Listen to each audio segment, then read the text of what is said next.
2014, the president of Nigeria, as of that time, Goodluck Ebele Jonathan, warned Nigeria of the high level of retrogression that Nigeria will go into if they vote APC into power.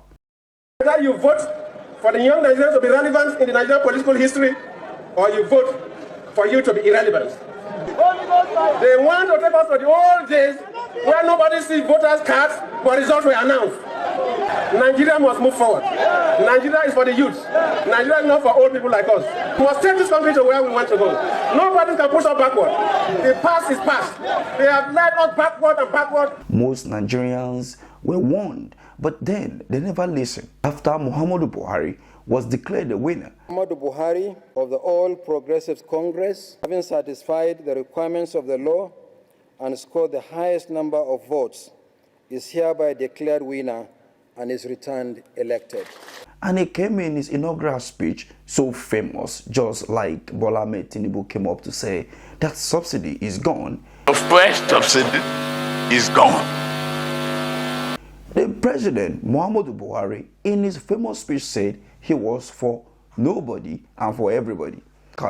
Security-wise and in all ramifications of life, after Muhammadu Buhari, 8 years of governance, Nigeria cannot be recognized after he left office. We recall that before Muhammadu Buhari went into office, fuel was being sold at 87 naira, a bag of rice was as cheap as 10,000 naira. Among other cheap commodity, a bag of cement was less than 3,000 naira. But as we speak today, a bag of cement is over 15,000 naira. Rice is almost 100,000, and everything continued to go up after Muhammadu Buhari left office.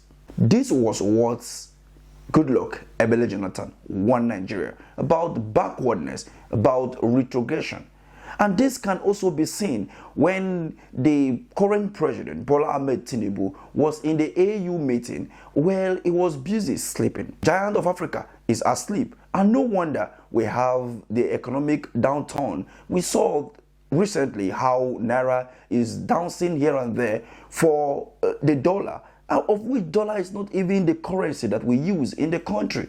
But then the Naira continued to depreciate against the dollar. Why? Because His Excellency, Mr. Peter Obi once said during the campaign in the 2023 general election that except the nation change from consumption to production, the Nigerian economy will go down the drain. And it is now being seen, after 10 months in office of Bola Ahmed Tinubu's administration, that the economy of Nigeria is going down the drain.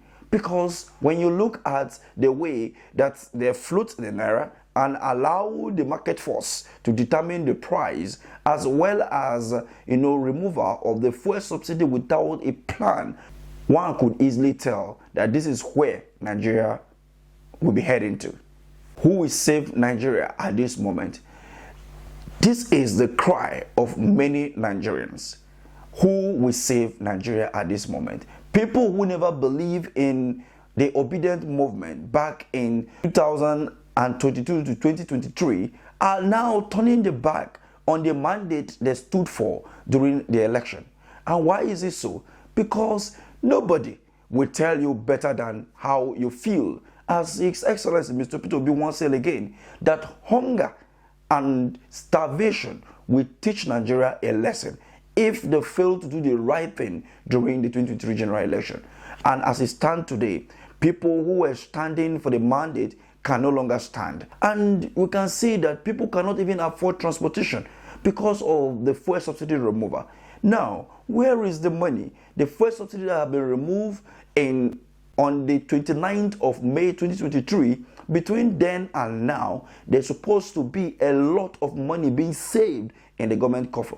But then it's unfortunate that the only thing we see is government trying to repeat the same thing the past administration did, of which they made nothing out of that decision. What do I mean? This is programs upon programs, sharing money for less privilege, where we see in the Ministry of Humanitarian Affairs, where the money that is ought to be shared for the less privileged are being stolen by the politician. Then, when we look at this carefully, do we really need to even share money to less privileged? How far can this money take them? We look at palliative, that they keep buying yam, keep buying rice to share to the vulnerables of vulnerable. But then, when you look at it carefully, why not invest this money into infrastructure, or trying to invest this money into the economy in a different way, generate more income for the government? But no, you can only do programs like Empower, like school feeding, and among many other things that's the politician will be able to steal from. We learned how billions of naira were shelled just in 2023 here for COVID-19, which COVID-19 happened in 2019-2020. So while giving money in 2023, 2 years after COVID-19, to fight COVID-19, and this is so appalling. And the politicians will keep on telling us to pray for Nigeria to be safe. Who will save Nigeria? I leave this for you at the comment section. Let's have this conversation. Remember, politicians don't really care about what you think or feel, but about your personal interest. Thank you for watching.